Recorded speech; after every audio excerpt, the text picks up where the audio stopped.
بسم الله الرحمن الرحيم أشهد أن لا إله إلا الله وأشهد أن محمدا عبده ورسوله اللهم صل وسلم وبارك على سيدنا محمد وعلى آله وصحبه أجمعين. We continue to look at the life of the Messenger of God Muhammad sallallahu ta'ala alayhi wa ala ali.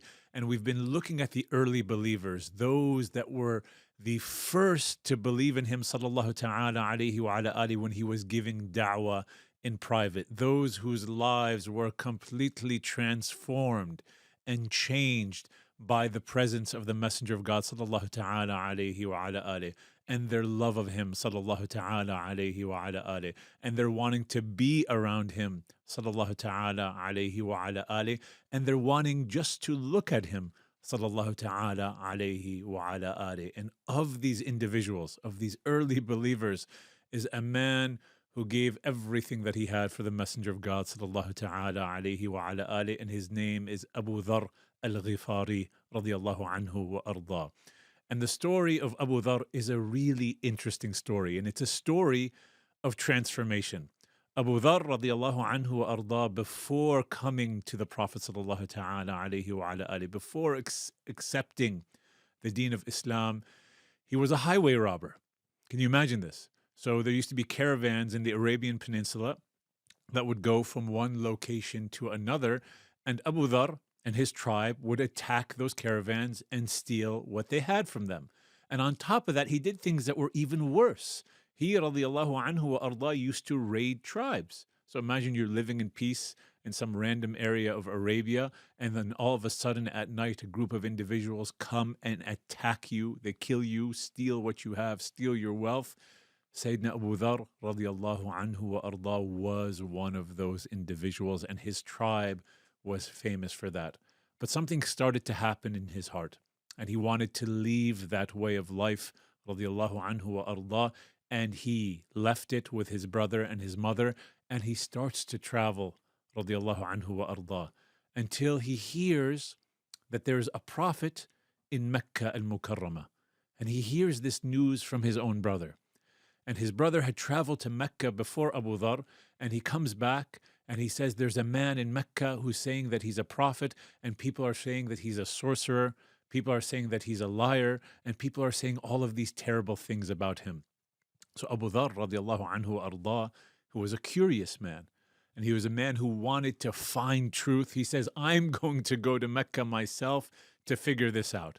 So he enters into Mecca al-Mukarramah as related to us in the narrations of Imam Muslim radiallahu anhu arda. Now Abu Dhar, knowing what he heard from his brother, that people were making these comments about the Prophet sallallahu ta'ala alayhi wa ala alihi, he was very specific as to who he was going to ask about the Prophet. He wanted to find him, but he knew that people were already against him. So he said, I looked for a weak man. Some man that if I asked him a question and he got angry at me, I could respond to and overtake. He said, so I asked this man, where is this person that is claiming that he's a messenger of God, Muhammad alayhi salatu wasalam?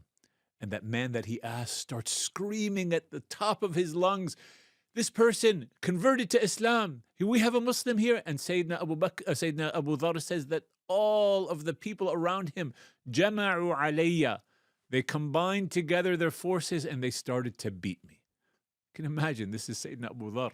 He's going in there to find guidance. He's going into Makkah al-Mukarramah where the Kaaba is to meet Sayyidina Muhammad ibn Abdullah sallallahu ta'ala alayhi wa ala ali. And the first thing that he's dealt with is a beating. A gang of men beat him to the extent that Abu Dhar says, my whole body was bloodied. And I went to the water of Zamzam, Ma'u Zamzam, and I washed myself off. Now, if that was many of us, our reaction would probably to be run out of Mecca. I'm not coming back.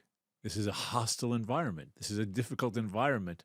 Khalas, I tried and I'm accepted and everything's okay, but that's not who Abu Dhar radiallahu anhu wa arda was. He wasn't going to allow any bumps in the road, even if it brought him physical pain, from keeping him from the Messenger of God Muhammad sallallahu ta'ala alayhi wa ala alihi. Nothing was going to stop him from connecting to the nur of Muhammad ibn Abdullah sallallahu ta'ala alayhi wa ala alihi. So he tells an interesting story. He said, I spent 30 nights staying in Mecca al-Mukarramah, hiding from everyone, not eating anything, only drinking from the water of Zamzam at night until I drank so much of it every single day that I started to put on weight and I felt no hunger. The barakah of the water of Zamzam. And Sayyidina Abu Dharr radiallahu anhu wa arda, subhanAllah, as you're hearing this story, you get an idea of his personality radiallahu anhu wa arda. He says, at night, when everyone went to their home to sleep, and I knew that the coast was clear, I would come out because I was hoping that maybe the Messenger of God sallallahu ta'ala alayhi wa ala alihi would come out and make tawaf. So I used to go to the Kaaba and hide behind the curtain of the Kaaba. La ilaha illa Rabbi ya Sayyidina Abu Dharr. So he would be plastered up against the Kaaba, hidden behind the curtain, until one fateful day comes, after being there for 30 nights, not letting anything deter him. Sayyidina Rasulullah sallallahu ta'ala alayhi wa ala alihi comes with Sayyidina Abu Bakr in the middle of the night. He starts to make his tawaf, sallallahu ta'ala alayhi wa ala alihi, and you can imagine this. Imagine Arabia at that time. There was no clock tower. There was no big hotels. There was no anything. There was just the center of the Kaaba, the quietness, the hudu, and Muhammad ibn Abdullah sallallahu ta'ala alayhi wa ala alihi with the Siddiq, Sayyidina Abu Bakr, making tawaf, and he sallallahu ta'ala alayhi wa ala alihi starts his salah, Allahu Akbar. Oh, yeah, Sayyidina Abu Dharr, how lucky you were to just see the Prophet sallallahu ta'ala alayhi wa ala alihi praying. How lucky you were, ya Sayyidina Abu Dharr, just to be in the presence of Sayyidina Rasulullah sallallahu ta'ala alayhi wa ala alihi. And he says, I waited until the Prophet sallallahu ta'ala alayhi wa ala alihi finished his prayer, and I recognized that he was Muhammad ibn Abdullah alayhi salam. So I went to him and I said to him, Assalamu alaykum, peace be upon you. And the Prophet sallallahu ta'ala alayhi wa ala alihi replied, Wa alaykum assalam. And Sayyidina Abu Dharr, he later on, he says, I was the first person to use the greeting of peace in Islam. And so Assalamu alaikum came from Sayyidina Abu Dharr radiallahu anhu wa arda's interaction with seeing Sayyidina Nabi sallallahu ta'ala alayhi wa ala alihi. And the Prophet asked him, who are you? And Abu Dharr told him his story. He told him how he came. He told him about his background. And the Prophet sallallahu ta'ala alayhi wa ala alihi asked him, what have you been eating for these past 30 days? And he said, I've only been drinking from the water of Zamzam. And the Prophet sallallahu ta'ala alayhi wa ala alihi, he said that Zamzam at that time, he says to Sayyidina Abu Dharr, is in itself a food. That you can suffice yourself just with the Zamzam and the water of Zamzam. And the Prophet sallallahu ta'ala alayhi wa ala alihi tells us in another hadith about the barakah, the great blessings of the water of Zamzam, ma'u Zamzam lima shuribala. That the water of Zamzam is for whatever intention you drink it. So the great men of Allah subhanahu wa ta'ala, when they used to go to Mecca al-Mukarramah, they used to drink Zamzam. They used to fill themselves with Zamzam, and they used to repeat this, Ma'u Zamzam lima shuribala, the hadith of the Prophet sallallahu ta'ala alayhi wa ala alihi in dua, that the water of Zamzam, your Prophet said, Ya Allah sallallahu ta'ala alayhi wa ala alihi, that the water of Zamzam is for whatever we drink it for. So I drink it with this intention. And Allah subhanahu wa ta'ala would give them. And wallahi, wallahi, wallahi, I've done this myself by Allah's rahmah, and Allah subhanahu wa ta'ala has given me through His generosity and through the truthfulness of the Prophet sallallahu ta'ala alayhi wa ala alihi, anything that I asked for through the water of Zamzam. And so he tells the Prophet alayhi salatu wasalam, I only drank Zamzam.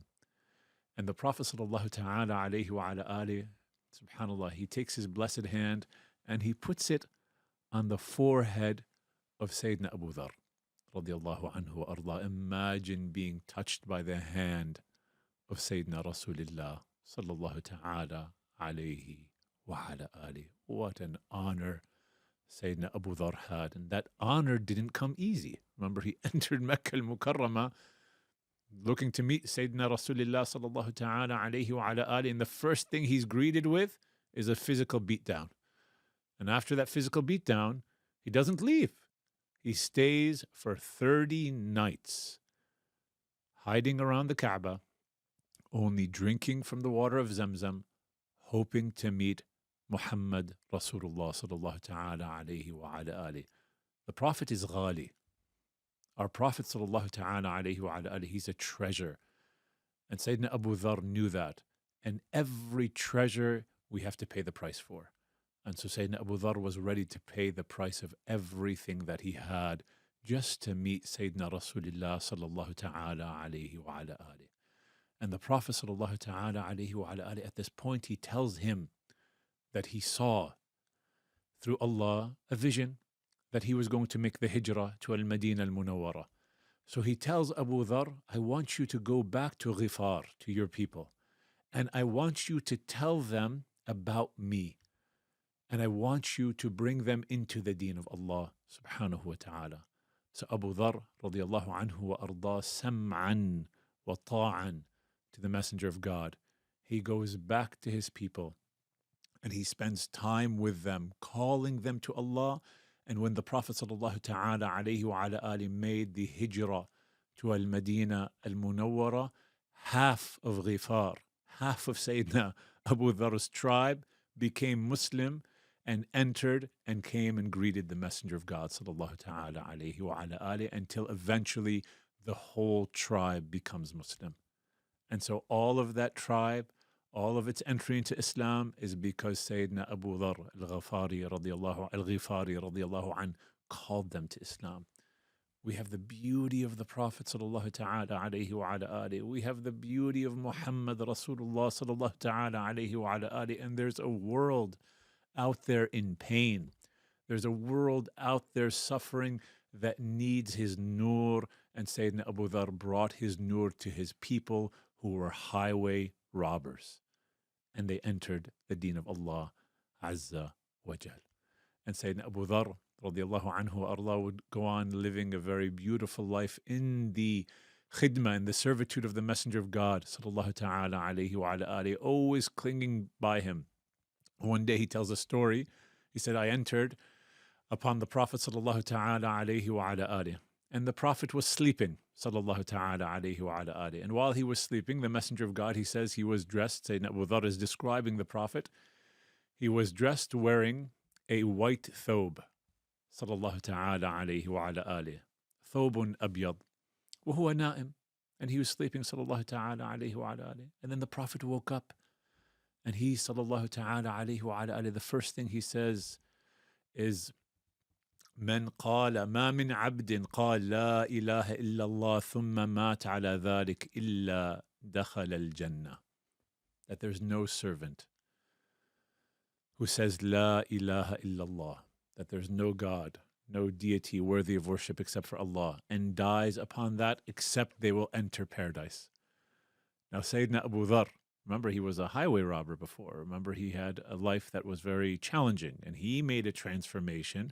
You would think that he would appreciate this statement from the Messenger of God sallallahu ta'ala alayhi wa ala alihi the most. But this gives you an idea of his personality, what he was like. And Sayyidina Abu Dharr, he hears this, and he says, O Messenger of God, وَإِن زَنَا وَإِن سَرَقَ, even if he commits zina, fornication, and even if he steals. And the Prophet sallallahu ta'ala alayhi wa ala alihi, he responds, وَإِن زَنَا وَإِن سَرَقَ, even if he commits fornication and even if he steals. Now Sayyidina Abu Dharr was shocked. He says, وَإِن زَنَا وَإِن سَرَقَ, a second time. Oh Messenger, even if he fornicates, if she fornicates, and she steals, he steals. And the Prophet sallallahu ta'ala alayhi wa ala alihi is showing Sayyidina Abu Dharr the rahmah, the mercy of Allah. Remember, Sayyidina Abu Dharr, he received that mercy of God. Sayyidina Abu Dharr was a robber. Sayyidina Abu Dharr used to raid people's homes. He was a recipient of God's mercy. And the Prophet ﷺ responds to him a second time. وَإِن زَنَا وَإِن سَرَقَ, yes, even if they do that. And Sayyidina Abu Dharr responds a third time. And the Prophet sallallahu ta'ala alayhi wa ala alihi responds to him a third time. And he says, وَإِن زَنَا وَإِن سَرَقَ عَلَى رَغْمِ أَنْفِ أَبِي ذَرٍ. And the Prophet says to him, alayhi salatu wasalam, even if they fornicate and they steal, whether Abu Dhar likes it or not. And Sayyidina Abu Dhar radiallahu anhu arda, he took this as a badge of honor. So anytime he would narrate this hadith of the Prophet ﷺ, he would always close it with the saying of the Prophet, ala raghmi anfi Abi Dhar, whether Abu Dhar likes it or not. And you know, this brings us to a point in life, like all of us or anyone that we interact with, maybe their life prior to a change was filled with things displeasing to Allah subhanahu wa ta'ala. The Sahaba ridwanullahi alayhim used to bury and kill their children, but they all went through an inflection point, a change in life, where they wanted to become people of moral and spiritual clarity by following the beautiful deen of Allah and the light of Muhammad ibn Abdullah sallallahu ta'ala alayhi wa ala alihi. And Sayyidina Abu Dhar was one of those individuals. And so what we can't do is hold people to account to their prior lives. If someone makes a sincere change, we have to accept that they've made that sincere change. And our Prophet sallallahu ta'ala alayhi wa ala alihi is showing us this, that anyone who dies on La ilaha illallah, even if they have blemishes upon them, will be accepted by Allah subhanahu wa ta'ala. And so what very often happens to us, we see someone who we knew before, maybe did some silly things. Maybe we know of them that they had bad character, and unfortunately that bad character was shown to the world. And then all of a sudden they decide that they want to, by Allah's rahmah, connect with Allah in a spiritual path and in religiosity. We keep taking them into account for what they used to do before. And that's harmful to us, and it's harmful to them. And usually what ends up happening is we do that because they are getting better and better in life, yet you and I are just like wheels stuck in the mud. We're not moving, we're not going anywhere. So what happens with a wheel that's stuck in the mud? All it wants to do when you try hitting the gas is that mud goes flinging everywhere. And so we want to throw mud on them. And we can't be that way. No, if someone transforms, we should be inspired by their transformation. And Sayyidina Abu Dhar al-Ghifari radiyallahu anhu wa arda is a story of transformation, and it's a story radiyallahu anhu wa arda of a man whose whole life was anchored in the love of the Messenger of God Muhammad sallallahu ta'ala alayhi wa ala alihi, one of the early believers of Islam and one of the men who met the Prophet sallallahu ta'ala alayhi wa ala alihi while he was still in Makkah al-Mukarramah. Wa sallallahu ala Sayyidina Muhammad wa ala alihi wa sahbihi ajma'in.